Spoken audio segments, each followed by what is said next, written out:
안녕하세요. 한겨레에서 야심차게 책 프로그램을 새로 시작합니다. 이름은 해시태그 책인데요. 발음이 어려운 것 같지만 쓸 때는 매우 쉽습니다. 책 앞에 샵을 붙여주시면 됩니다. 주옥 같은 책들을 골라 같이 읽어보려고 합니다. 그래서 저희가 특별한 분을 모셨는데요. 앞으로 저희와 함께 해주실 정여울 작가님이십니다. 예, 안녕하세요. 안녕하십니까. 네, 정여울입니다.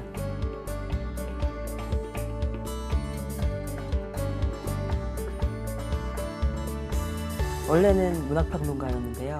요새는 문학평론을 거의 못하고 좀 더 제가 쓰고 싶은 자유로운 글 쪽으로 점점 날라리가 되어가고 있는 예, 정여울 작가입니다. 예. 쉽게 얘기하면 자유저술가를 지향하신다고 하면 될까요? 예, 저도 제가 무슨 글을 쓰는지 잘 모르는 상태에서 그때그때 제가 좋아하는 어떤 주제를 찾아서 열심히 쓰고 있습니다. 네, 정 작가님 글을 볼 때마다 인간의 내면에 대해서 되게 관심이 많다는 느낌을 좀 많이 받았었고요. 저는 항상 마음에 대한 관심이 제일 많은데요. 네. 그래서 마음으로 시작하면 사실 어떻게 보면 모든 주제로 뻗어나갈 수 있을 것 같아요. 여행도 마음의 움직임에 대한 이야기고 또 사랑도 마음의 흐름에 대한 이야기라고 생각하는데요. 그런 의미에서 모든 책은 우리의 마음을 비춰주는 거울인 것 같아요. 네. 그래서 오늘도 또 멋진 책에 대한 이야기 함께 나누면 좋을 것 같습니다. 네. 그러면 본격적으로 책 이야기를 나눠보겠습니다. 저희가 오늘 첫 시간에 선정한 책은 바로 이 책입니다. 중간 착취자의 나라.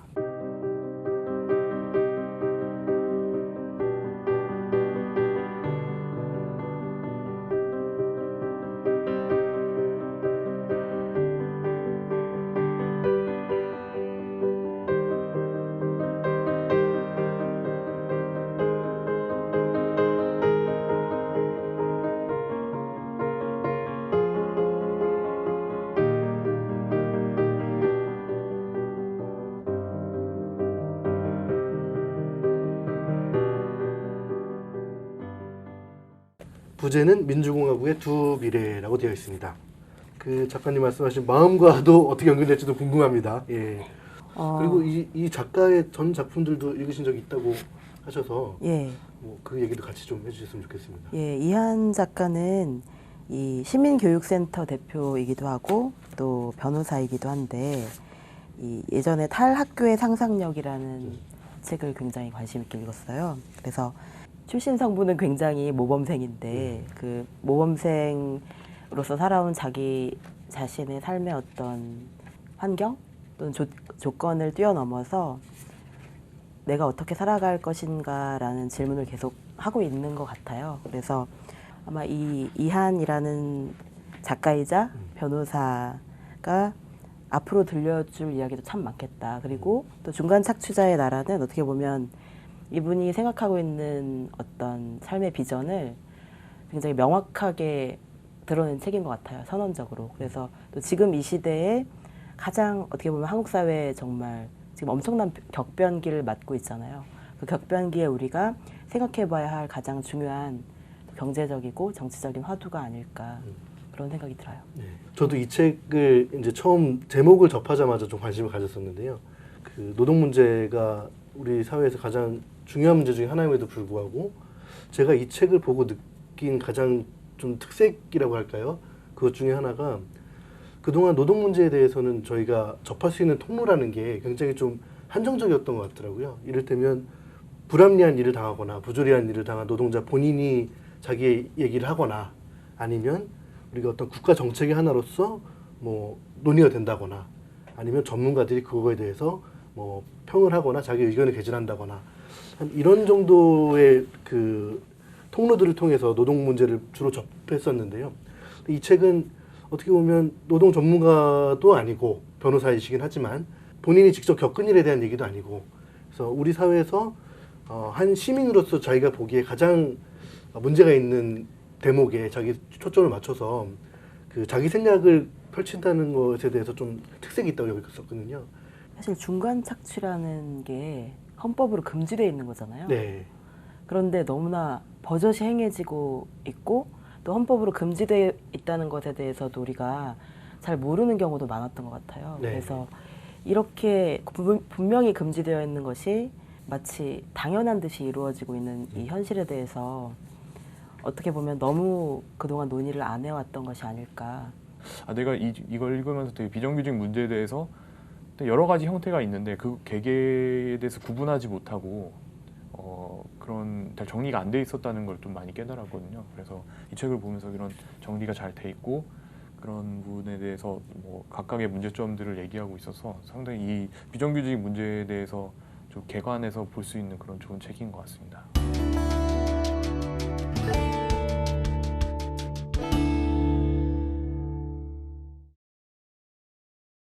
그러면 좀 더 책 속으로 심층적으로 들어가 보겠습니다. 저희가 이 책을 읽고 각자 좀 키워드라고 할까요? 좀 중심적으로 관심을 가질 만한 대목들을 꼽아봤는데요. 저는 이 책에서 뽑아낼 키워드로 간접고용을 뽑았습니다. 이 책의 제목에서부터 말해주고 있듯이 중간 착취라는 말 자체가 간접고용에 좀 포인트를 두고 있는 말이기도 하고요.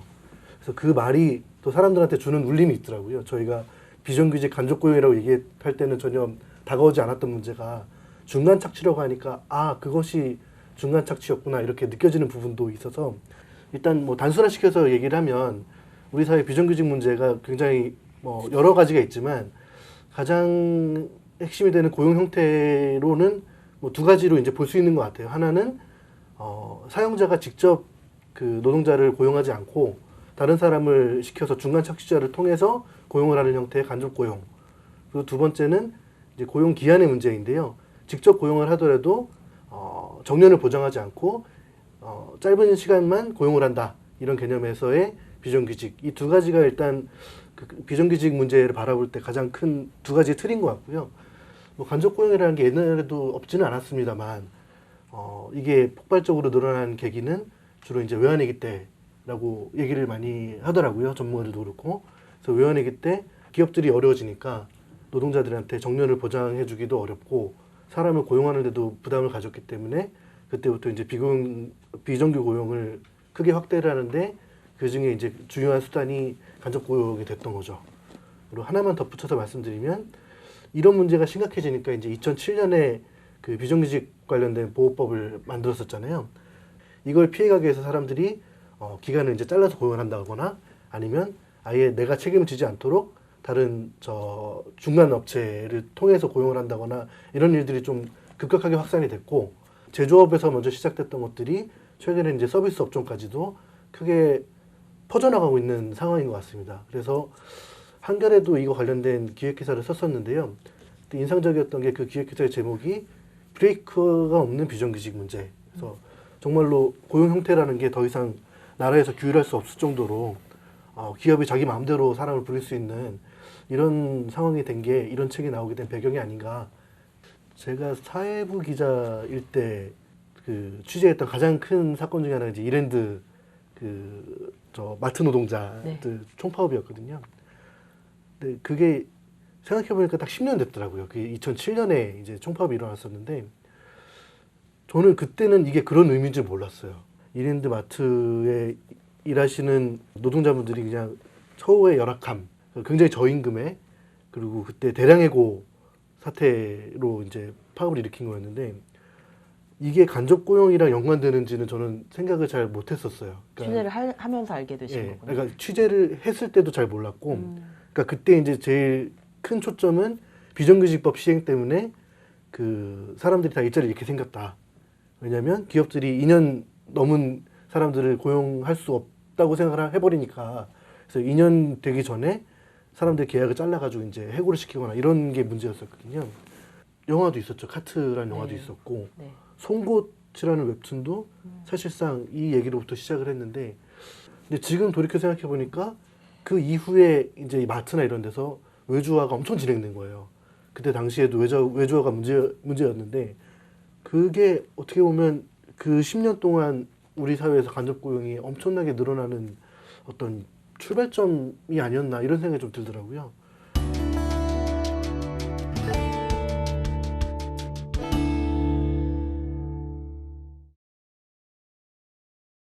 저는 마릅이라는 단어를 이 책에 키워드라고 봤는데요. 그러니까 마름이라는 건 원래 지주와 농민 사이에 그 중간에서 농민들의 노동을 착취하고 또 지주의 의견을 대행하는 그런 사람이었잖아요.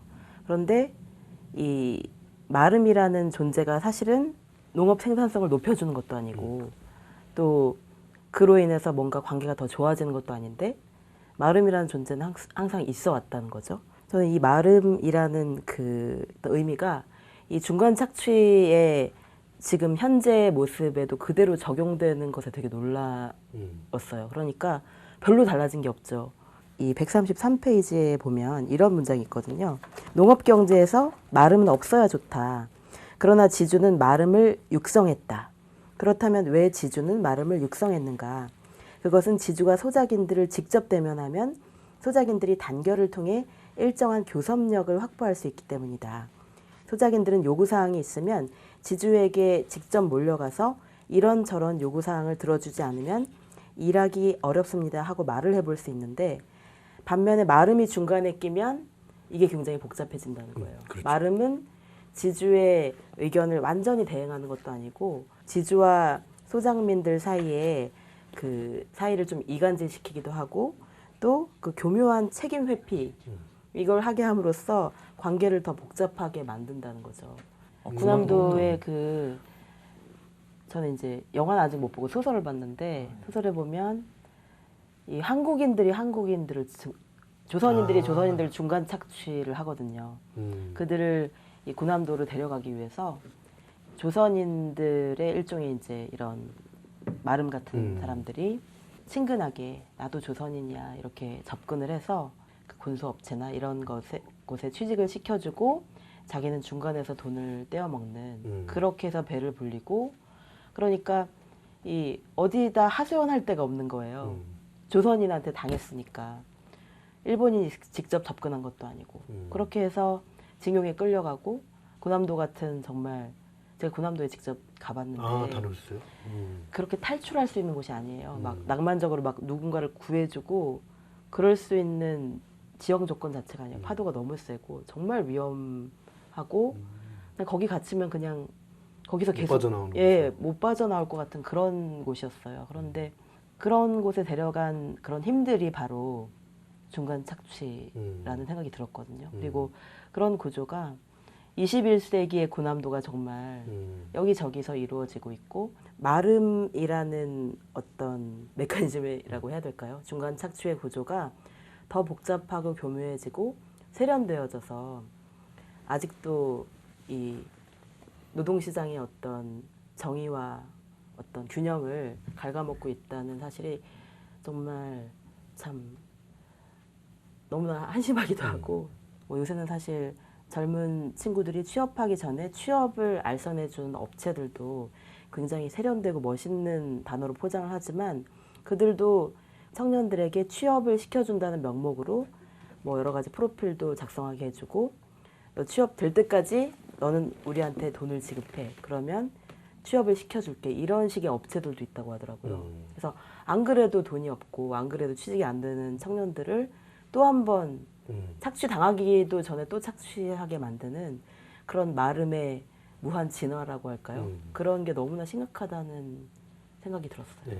지금 작가님 말씀하신 내용 중에 네. 그 취업을 위해서 이제 뭐 예. 뭔가를 갖춰야 되고 이런 거에 대해서도 언급이 또 나오더라고요. 네네. 이제 시그널링 효과라고 저는 요번에 처음 들었거든요. 네. 그래서 내가 당신한테 고용될 수 있는 정도의 스펙을 가지고 있어 라는 거를 쌓기 위한 노력을 기울이는 그것 자체가 이제 시그널링 효과고 그 시그널링 효과를 만들어내기 위해서 들어가는 노력들은 말씀하신 대로 사실 우리 사회의 어떤 생산력과도 관계가 없는 그런 현실들도 참 잘 포착을 하고 있는 것 같습니다. 예, 생산력의 증식에 전혀 도움이 안 되는 네. 그렇죠. 그 스크랩 마름적인 쌓기나, 구조가 계속 무한 반복되고 더 확대되고 있다는 게 정말 이거는 기업 차원에서도 안 좋은 것 같아요. 네. 중간 착취자는 양쪽에서 뜯어먹고 있는 거거든요. 그렇죠. 예. 이 굉장히 좀 중립적인 관점으로 쓴 거잖아요. 그러니까 생산성이라는데 초점을 맞춘 게 약간 이 책이 갖고 있는 독특한 점이랄까요?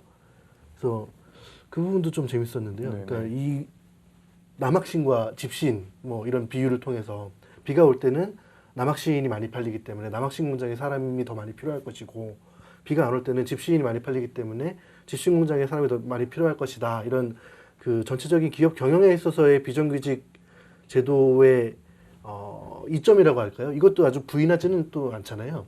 그 생산성의 부분에 대해서 얘기를 하기 시작하면서 이 문제가 어떤 한 개인의 이익을 넘어서 사회 전체의 그 이익, 그러니까 사회 전체의 생산성이 증가하느냐를 묻기 시작한다는 거죠. 그렇기 때문에 어떤 이 생산성에 대해서 측면으로 접근하면 한 기업에서 어떤 이런 그 비정규직 노동자, 뭐 간접 고용들을 통해서 똑같이 정규직 한 사람보다 거의 60%, 뭐 50% 이런 정도 임금만 줘도 사용을 할 수 있으니까 저 그런 사람들을 사용하고 뭐 그들의 어떤 노후나 건강이나 뭐 안전 이런 것들 그리고 어떤 저축 이런 미래 뭐 이런 부분들에 대해서 그 관심을 가지지 않으면 그 비용은 이제 다 사회로 전가되고 자신들한테는 상당한 이익이 남는 거잖아요.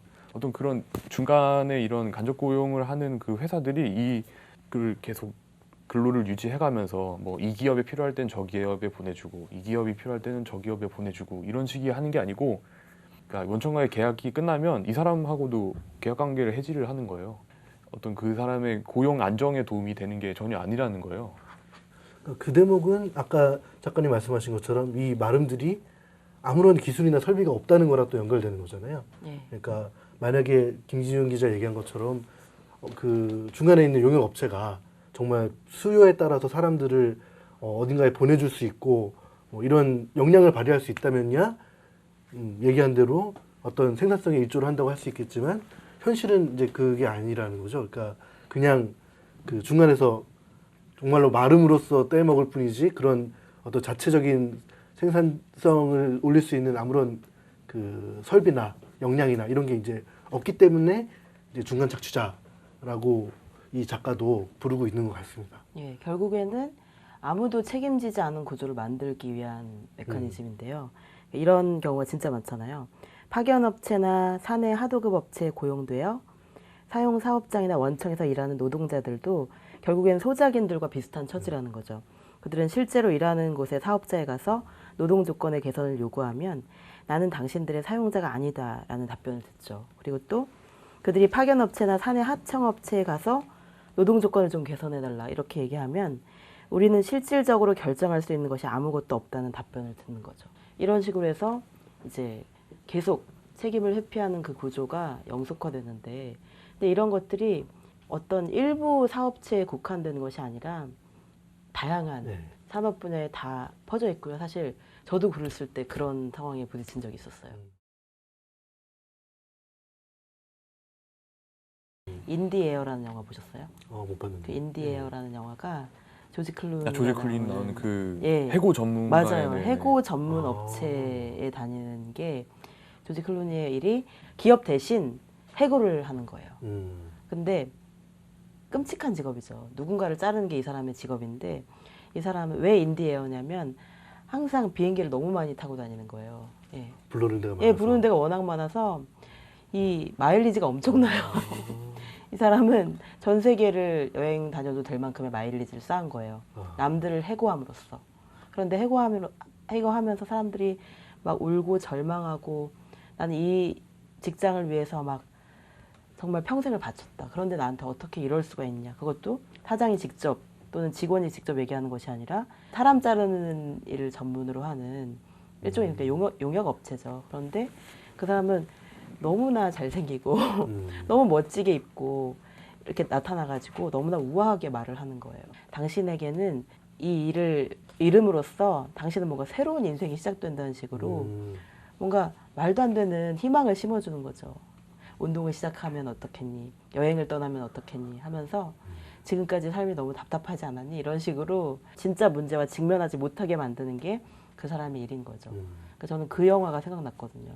그러니까 그 인디에어라는 그 사람도 사실은 어떻게 보면 그 중간 착취자이긴 하지만 그도 누군가에게 고용되기 위해서 그런 일을 돈을 벌기 위해서 그런 일을 하는데 그러면서 자기의 영혼이 파괴되어 가는 것도 모르는 그러면서도 막 너무 자신감 있게 살아가는 그 모습이 너무 우스꽝스러운 거예요. 그런데 내가 어떤 일을 하고 있을 때 그것이 이 사회에 어떤 영향을 끼치는지를 다 생각한다면 우리가 지금 하고 있는 일들의 많은 부분을 반성하고 정말 이 일을 내가 계속 해야 될까? 다시 처음부터 물어야 될 것 같아요. 이게 과연 내가 혹시 누군가의 중간 착취를 하고 있는 것은 아닌지, 중간 착취에 도움이 되는 일을 하고 있는 것은 아닌지.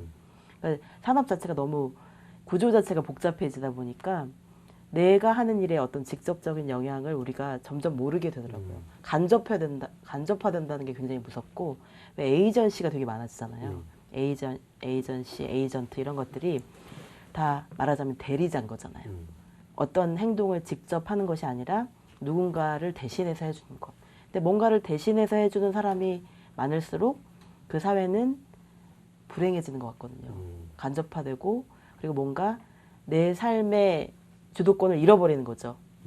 예. 뭔가 내가 할 수 있는 일도 남에게 시킴으로써 불필요한 갑을 관계가 또 생산되고, 을들끼리 또 갑을 관계가 또 생성되면서 점점 더 불평등한 권력 관계가 더 양산되는 그런, 이 중간 착취의 문제가 단지 경제적인 문제가 아니라 집단 심리적인 문제일 수도 있고, 그리고 우리가 당연하게 생각하는 어떤 사회 구조의 어떤 불합리를 잘 포착해내고 있는 굉장히 중요한 핵심 키워드라는 생각이 들었어요. 네. 네. 아, 그게 이제 작가님이 강조하시는 마음의 문제랑 또 네. 그렇게 연결이 되는군요. 네.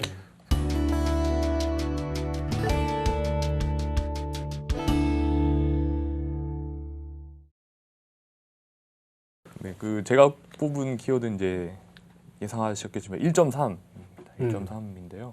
이 책에서 이 이한 작가님이 미국의 그 정치 철학자인 이한 자기를 좋아하는 그런 건 아니고 존 롤즈를 되게 그 좋아해요. 그래서 예전에 이제 뭐 정의란 무엇인가라는 마이클 샌델 책을 그 존 롤즈의 관점에서 또 비판하는 그런 책을 쓰셨고, 그래서 또 이 책에서도 중요하게 좀 제안 얘기를 하시는데요. 그러니까 뭐 존 롤즈 얘기가 뭐 되게 복잡한 얘기지만 뭐 간단하게 하면은 불공평하고 차별이 있는 그런 체계라는 게 이제 유지가 되는 이게 조건은 그 체계에서 가장 낮은 단계에서 가장 혜택을 덜 입고 있는 사람들한테 가장 많은 혜택이 돌아갔을 때 차별적인 불평등한 체계를 유지할 수 있다, 이런 식으로 얘기를 하는 거거든요. 근데 그런 면에서 보면은 비정규직 문제는 완전 거꾸로 돼 있는 거죠. 그 이한 작가가 얘기하는 그런 정말 이 어떤 정의로운 분배 체계가 되기 위해서는 그런 이런 비정규직 노동자들한테 1.3배의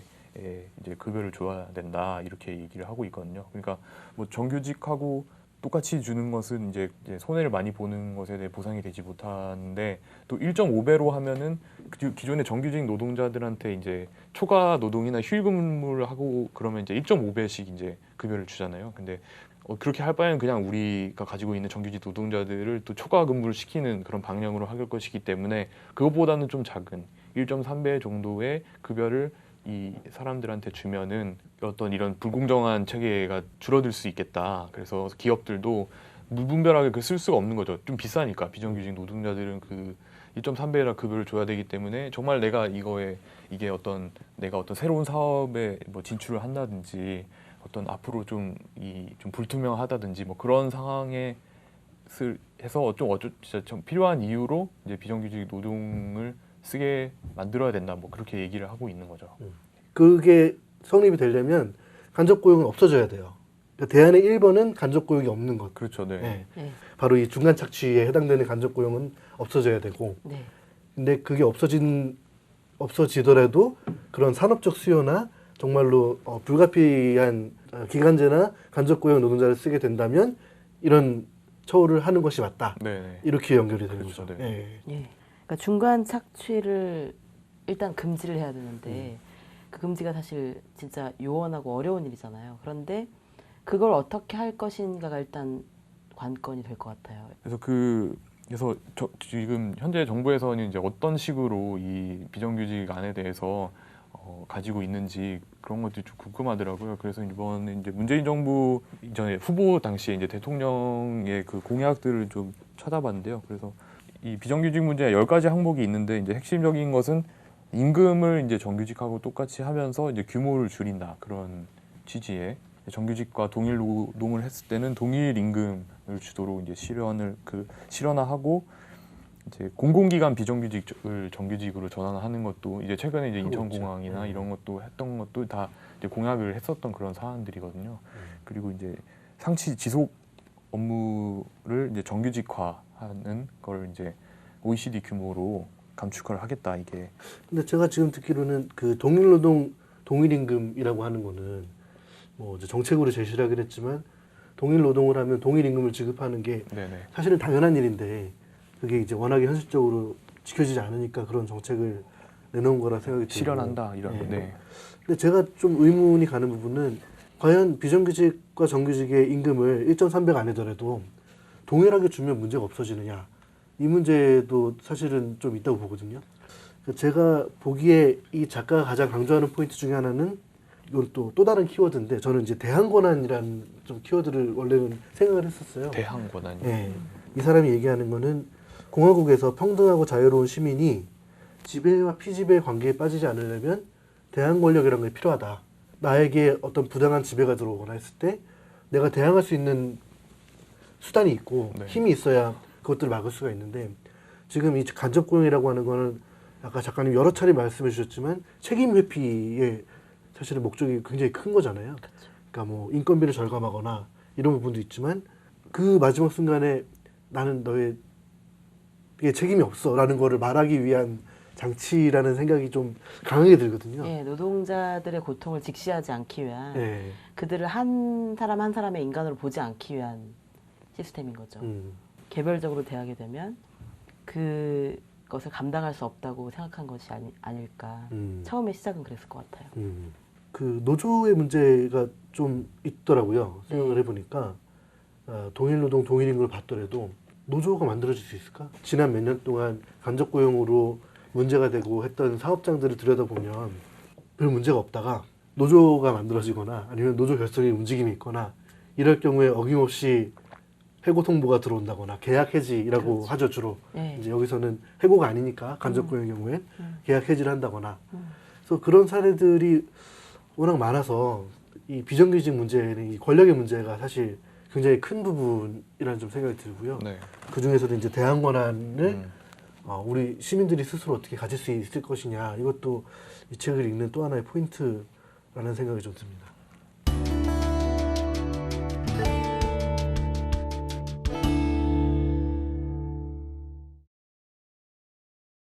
이분이 이제 변호사라서 법 문제에 빠삭하시다 보니 이 부분을 잘 정리를 해놓으셨더라고요. 헌법에는 121조에 그러니까 경자유전의 원칙이 달성될 수 있도록 농지의 소작제도는 금지된다. 그러니까 농업에서의 간접 고용은 원칙적으로 금지가 돼, 소작제도가 금지가 되어 있고요. 근로기준법에는 제9조로 아예 중간착취의 배제라는 항목이 있습니다. 그래서 누구든지 법률에 따르지 아니하고는 영리로 다른 사람의 취업에 개입하거나 중간인으로 제 이익을 취득하지 못한다라는 조항이 있고요. 건설산업기본법에도 재하도급 금지 조항이 있는데 이것 역시 중간착취를 금지하는 조항으로 저희가 해석을 할 수 있습니다. 네. 저는 그런 농업 관련해 소작을 금한다 이런 구절이 있는 헌법이 있는지 처음 알았어요. 저도 처음 알았어요. 네. 농업 관계자도 아니고 하니까 저도 그냥 넘어가는데. 학교에서 이런 걸 가르쳐야 되는 거 그러니까요. 아니에요? 예. 학교에서 도덕 시간에 뭘 하지 말라는 건 많이 가르쳐도 뭘 해야 된다는 걸 안 가르치잖아요. 그리고 우리가 꼭 알아야 될 것들을 너무나 모르는 것 같아요. 네. 그냥 불시에 어떤 일을 당했을 때, 위기에 처했을 때 내가 지킬 수 있는 최소한의 법적 권리도 우리는 모르고요. 그리고 이런 것들이 모두 잘못된 것인데 이 중간 착취 자체가 법으로 금지되어 있는 것도 많은 분들이 모르시거든요. 여기에 나와 있는 어떤 기본적인 내용을 공유하는 것만으로도 내가 무슨 권리를 갖고 있구나. 내가 아르바이트를 하더라도 내가 비정규직이라도 내가 지킬 수 있는 법적인 권리가 분명히 있다는 것을 우리가 알고 있다면 훨씬 더 뭐랄까요? 이 중간 착취에 덜 지배받지 않을까 그런 생각이 들거든요. 네. 일단 중간 착취가 계속된다는 것은 양극화가 더 심해질 수밖에 없는 구조잖아요. 그러면은 기업들도 구매자들의 그러니까 노동자들은 구매자이기도 하단 말이죠. 그들이 뭔가 물건을 살 수 있는 소비자도 돼야 되는데 결국에는 소비가 억제되고 있고 아무리 경제가 살아나도 이 서민들이 뭔가 자기가 원하는 물건을 살 수 있을 정도의 구매력이 안 된단 말이죠. 그러면 결국에는 기업에게도 불이익이 갈 수밖에 네. 없는 상황이 될 것 같거든요. 그러니까 이 중간 착취의 문제가 단순히 노동자들이 노조 못하게 만들고 어떤 집단 행동 못하게 만드는 그것에 만족할 일이 아닌 것 같아요. 기업의 입장에서 생각해봐도 이거는 뭔가 잘못된 시스템이 아닌가. 좀 더 근원적인 질문을 네. 그러니까 피해자의 입장에서만 생각하는 게 아니죠. 그런 면에서 우리가 이 책의 어떤 합리성이라고 해야 될까요? 예, 그런 맞습니다. 것을 생각해 볼 수 있을 것 같아요. 그 대목 관련해서 저는 좀 인상 깊게 읽은 개념이 사단장의 오류라는 얘기를 하잖아요. 저는 그게 정말 재밌더라고요. 그러니까 사단장의 오류라는 게 간단하게 얘기하면 이런 거죠. 사단장의 입장에서 보면 병영이라고 하나요? 이 병영에는 축구장을 있는데 테니스장이 없군. 그래서 테니스장이 만들어진 거예요. 그래서 사단장 입장에서 보면 나는 그냥 테니스장이 없다라고 했을 뿐인데 테니스장을 만들었으니 이게 사단장의 생산성은 이 정도인 것인가 라고 오류를 범할 수 있지만 사실 그 테니스장의 생산에는 사단장이 가한 압력 때문에 어쩔 수 없이 동원돼서 밤새도록 작업을 했던 병사들의 수고들이 다 녹아 있는데 사람들이 그거를 보지 않고 네, 이제 사단장의 눈으로만 보면 그냥 사단장의 이익으로 끝나는 거잖아요. 그렇죠. 그래서 이 작가가 참 대단하다고 느꼈던 부분이 그런 부분들을 딱 비유를 해서 지금 그 친기업적인 논리라고 이제 많이 얘기를 하는데 뭐 노동자의 후생을 깎거나 아니면 뭐 인건비를 줄이거나 하면 전체 경제 성장이 늘어난다. 이렇게 얘기하는 것이 사단장이 얘기하는 것과 다를 바 없다. 이런 비유도 굉장히 참신하더라고요. 이 책에서 이제 기본적으로 좀 깔려 있는 그런 부분이 우리가 더 이상 이런 국가 주도 경제 예전에 했던 방식대로 해서는 안 된다 그런 얘기인 거죠. 그러니까 예전에는 뭐 지금도 그렇지만 산업용 전기를 되게 싸게 한다든지 이런 식으로 기업을 지원하되 그것에 대한 부담은 사회 전체적으로 지는 거잖아요. 그러니까 비정규나 이런 간접 고용 문제도 사실 그렇게 하면 기업의 이익이 되고 뭐 세계 어떤 다른 나라 기업들과 우리가 경쟁을 해야 되지 않냐, 우리나라 기업들이 경쟁을 해야 되지 않냐. 그러니까 기업들이 이윤을 많이 이렇게 가지고 취해야 그런 경쟁력도 늘어나고 이런 기본적인 개념이 깔려 있는데 이제 이한 작가는 더 이상 그렇게 돼서는 안 된다고 보는 거죠. 그래서 사회 부담을 전가시키는 것이 아니라 그것을 이제는 기업들이 떠안고 또 그것도 국가도 같이 해결을 해야 되는 그런 문제로 보고 있는 거죠. 그래서 이 저자가 그 비정규직 문제로 사람들이 실제로 고통을 겪는데 그 고통을 제거할 생각은 하지 않고 오히려 전체 고통을 늘리는 방향으로 사회가 온 거잖아요. 네. 그것에 대해서 강하게 비판하고 있고 194쪽에 이런 얘기가 나오는데요. 비정규직의 특유한 고용 불안 정서, 경력 단절, 잦은 실업, 또 승진이 전제된 내부 노동시장 참여 기회의 박탈, 산재 위험의 광범위한 노출은 경제 성장에 꼭 필요한 인적 자본의 축적을 크게 저해하고 광범위한 사회복지 비용을 발생시킨다. 이 비용은 회계적 비용이 아니라 구체적인 인간들이 겪는 구체적인 고통이라는 거예요. 그러니까 돈 문제로만은 볼 수가 없다는 거죠. 이 고통을 경감시키는 것이 바로 국가의 운영 목적이라는 거예요. 네. 이 부분이 저는 굉장히 핵심적으로 다가왔거든요. 이 고통을 경감시키고 치유하는 것이 국가의 목적이라는 거. 그래서 비용 문제로만 생각하지 않는 거. 그리고 국민을 투표의 주체로만 대접하지 않는 것. 그것이 국가의 새로운이 아니라 정말 국가가 원래부터 해야 될 일이라는 점을 네. 예, 이거는 단지 기업인들만 읽어야 될 책이 아니라 정치인들도 예, 그리고 또 행정 관련된 업무를 하시는 분들도 특히 공무원분들이 예, 읽어야 될 책이 아닐까 그런 생각이 들어요. 예. 이 책을 보면서 또 굉장히 재미있는 영화가 한 편 떠올랐는데 이 책을 읽으시고 나서 우리 독자분들이 마이클 무어의 다음 침공은 어디인가라는 영화를 보시면 좋을 것 같아요. 이 다음 침공은 어디인가라는 그 영화의 그 문제의식이 뭐냐면 이 침공의 정의를 바꾸는 거예요. 그래서 미국이 지금까지 전쟁에 엄청나게 많이 패했거든요. 한국전쟁 이후 항상 실패만 했었대요. 이긴 적이 없대요. 베트남, 뭐 예. 아프가니스탄, 예, 뭐 모든 전쟁을 다 졌는데 그런 그 엄청난 군비를 쓰고 그리고 그 수많은 젊은이들의 목숨을 앗아간 그런 전쟁은 이제 그만하고 뭔가 새로운 전쟁을 하자는 거예요. 그게 뭐냐면 뭔가 미국보다 훨씬 뭔가를 잘하고 있는 나라에 가서 그 나라의 어떤 걸 배워오자는 거죠. 예, 예를 들면 미국의 급식이 정말 엉망이거든요. 미국 아이들이 먹는 걸 보면 아, 이건 정크푸드 중에서도 최악의 정크푸드를 애들한테 급식으로 먹이고 있구나. 이 프랑스의 시골 마을에 가가지고 그 아이들이 뭘 급식으로 먹는지를 보는 거예요. 음식이 코스로 나와요. 초등학생인데 그 동네는 좀 작은 마을이고 가난한 편인데 음식이 코스로 나오고 모든 것을 다 식기를, 그러니까 식판이 아니고 하나하나 다 식기를 써서 하고 예, 치즈만 해도 30종류가 넘고요. 그렇게 아이들에게 좋은 음식을 먹이는 거예요. 근데 그런 것들을 배우면서 이제 거기서 이제 깃발을 꽂고 오는 거예요. 그러니까 친공의 정의가 우리가 뭔가를 좋은 걸 배워오고 배웠다. 그들에게서 뺏어왔다. 예, 뭔가 좋은 가치를 뺏어오자는 뜻이죠. 그 여러 가지 친공의 대상 중에 하나가 이 휴가였어요. 예. 그건 예. 저도 본 것 같아요. 네. 그 부분 이탈리아죠. 예, 이탈리아. 이탈리아의 네. 그 공장에 가서 당신들은 휴가를 어떻게 쓰냐고 물어보니까 저희는 보통 한 6주 정도는 휴가를 쓴다. 당신들은 그렇게 6주 동안이나 휴가 주고 그리고 점심시간이 2시간이래요. 그러니까 점심을 사람들이 안 사 먹고 집에 가서 먹고 와요. 이렇게, 네. 예, 집에 가서 먹고 씻고 식구들이랑 이야기하고 그리고 또 한 번 리프레시 돼서 오는 거예요. 마이클 무어조차도 걱정을 하더라고요. 그렇게 하면은 옷을 제대로 만들 수 있냐. 당신들한테 이윤이 적어지지 않냐 하고 물으니까 그 사장들의 대답이 걸작이었어요. 너무나 이렇게 한가로운 얼굴로 그러나 행복한 얼굴로 근데 그만큼 더 벌어서 뭐 할 거냐고.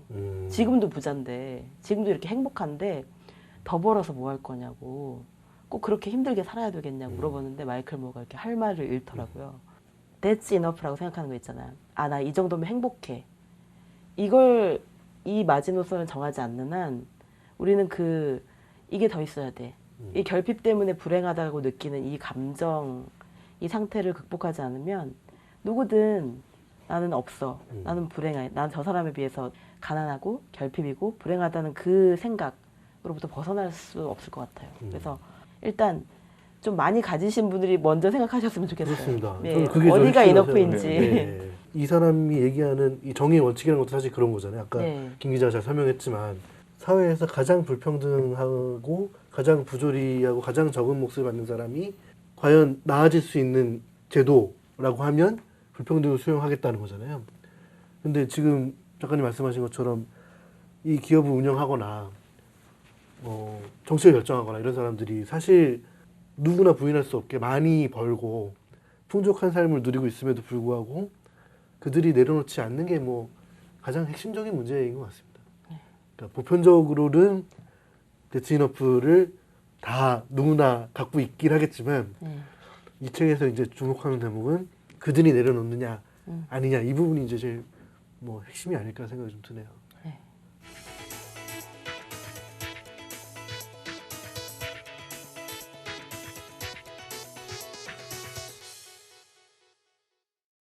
그러면 마지막으로 이 책에 대해서 아직 못다한 얘기나 아니면 좀 전반적인 소감이나 이런 것들을 한 번씩 얘기하고 마무리를 짓도록 하겠습니다. 중간 착취자의 나라라는 이 책을 읽으면서 저는 이제 많은 예전에 읽은 책들 중에서도 많은 책들이 좀 떠올랐는데 그 중에서도 헨리 데이비드 소로의 시민 불복종이라는 책이 떠올랐어요. 우리가 당연히 내고 있는 세금들 그리고 우리가 이 국가의 국민이라는 이유만으로 그냥 해야 되는 모든 것들이잖아요. 병역의 의무도 있을 것이고 수많은 그냥 우리가 물건을 살 때마다 사실 세금을 내고 있는 거잖아요. 근데 그 모든 것들을 생각해 볼 때 과연 이게 당연한 것인가? 그걸 질문할 수 있는 권리가 우리에게는 있거든요. 그래서 결국은 저는 이 중간 착취자의 나라라는 책도 저에게는 저의 문제의식 속에서는 삶의 자율성을 회복하는 일인 것 같아요. 내가 분명히 할 수 있는 일인데 남에게 기대거나 특히 국가에 기대는 것은 없는지 사실 너무 많거든요. 그런데 내 삶의 자율성을 회복하기 위해서 나는 무엇을 할 수 있는지 그렇다면 일단 나에게 주어진 부당한 권력을 알아야 된다는 생각이 들었거든요. 그 부당한 권력의 첫 번째 키워드가 바로 중간 착취인 것 같아요. 그래서 이 중간 착취를 반드시 근절해야 된다는 생각을 이 책을 읽으면서 정말 더 절실하게 그것이 정말 불가능한 꿈일지라도 지금부터 우리가 뭔가를 시작해야 된다는 생각이 음. 강하게 들었습니다. 네. 그래서 이 책과 함께 헨리 데이비드 소로의 시민 불복종을 음. 함께 읽어보신다면 더 많은 메시지를 얻어가실 것 같습니다. 네. 저는 뭐 이 책에서 전반적으로 나타나는 어떤 법률가로서의 태도라고나 할까요? 그러니까 뭘 얘기를 할 때 법조문을 들이대고 이런 걸 얘기하는 게 아니고 상대방의 논리를 충분히 들어주고 충분히 그것을 재구성한 뒤에 그것을 공격하는 거죠. 그것의 문제점이 무엇이고 너의 논리대로 한다고 해도 이것은 없애야 되고 이렇게 바꿔야 된다. 이런 식으로 하는 논리. 그러니까 기존에 약간 이런 특히 사람들이 이제 노동 관련 책이나 이런 것들을 좀 안 좋아하는 이유가 좀 약간 너무 이제 도덕적으로 공격을 하는 부분들도 많이 있잖아요. 뭐 저는 나쁜 놈이고 어떤 이렇게 비정규직이다, 기업가다 이렇게 하면은 덮어놓고 이게 공격하는 그런 식의 그런 것들이 좀 사람들한테 다가가지 못하는 부분들이 있는데 이 책은 그런 기업가나 고용주들의 논리를 충분히 그것을 이제 논리 받아들인 다음에 그것을 이제 공격하고 그것의 문제점을 내파하는 그런 부분 자세들이 상당히 저한테는 그런 대화적인 자세라고 할까요? 그런 부분들이 쓰여진 게 이 책에서 어떤 장점이 아닌가 그런 생각합니다. 같은 일을 하고 있어서 이게 좀 비슷한 생각, 그쵸? 비슷해지네요. 선점하셨네요. 먼저 해야 됩니다. 비슷해질 수밖에 없는 환경이 있습니다, 여러분. 이해해 주십시오.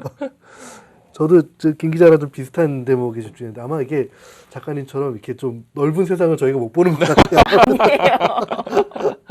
책만 이렇게. 저는 이제 인식의 오류라고 좀 이름 붙일 수 있을 것 같은데 이 작가가 정말 우리가 잘못 생각하고 있는 것들을 많이 제시를 하거든요. 그래서 뒤에도 각주를 보면 그 인용한 논문들이 엄청나요.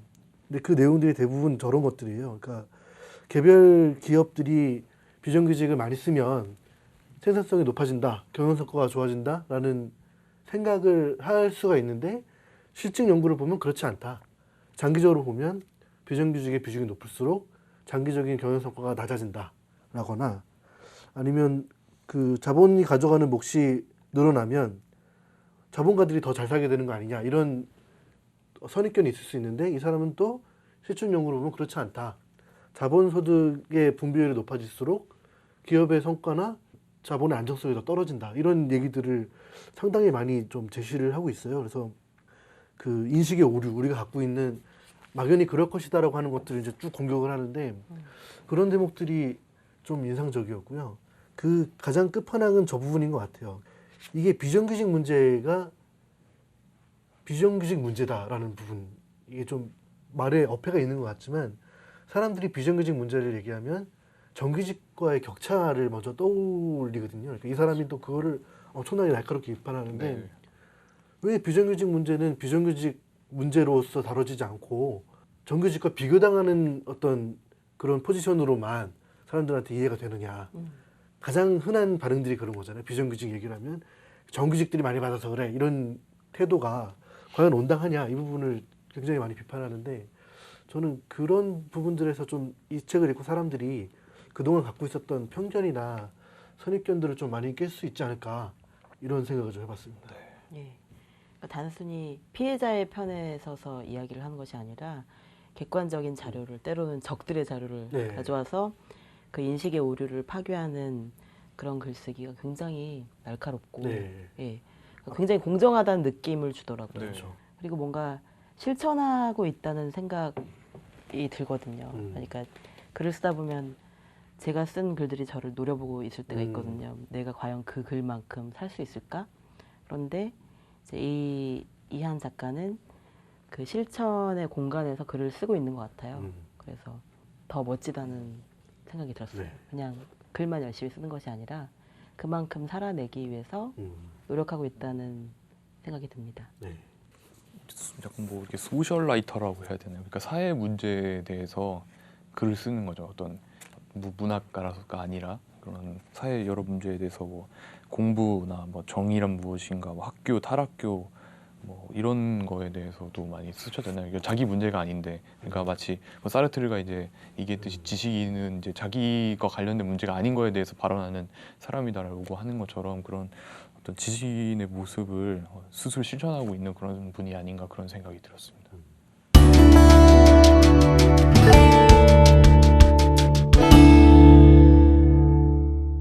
이제 마쳐야 될 시간입니다. 첫 시간이었는데요. 작가님 어떠셨습니까? 좀 더 열심히 책을 읽어야겠다는 생각과 동시에 책을 참 살아내는 게 중요하겠구나. 그래서 이 책에 대해서 아무리 말을 해봤자 우리가 현실을 바꾸지 못하면 정말 소용없을 때가 많잖아요. 그래서 현실과 이 책을 어떻게 연결시켜야 될까? 그런 고민을 더 많이 하게 된 시간이었습니다. 네. 저도 뭐 오늘 첫 시간 진행을 맡게 된 셈인데 좀 부족한 점이 있더라도 널리 양해해 주십시오. 이게 약간 그 성장 예능의 성격을 가지고 있는 프로그램 같습니다. 정말 이 방송에 엄청 초보인 두 사람이 나와가지고 앞으로 성장해가는 모습을 보여드려야 되는데 걱정이네요. 벌써 성장하신 것 같아요. 벌써요? 네. 오늘은 여기서 마치도록 하겠습니다. 다음 시간에 다시 찾아뵙겠습니다. 여러분 시청해 주셔서 감사합니다. 감사합니다. 감사합니다.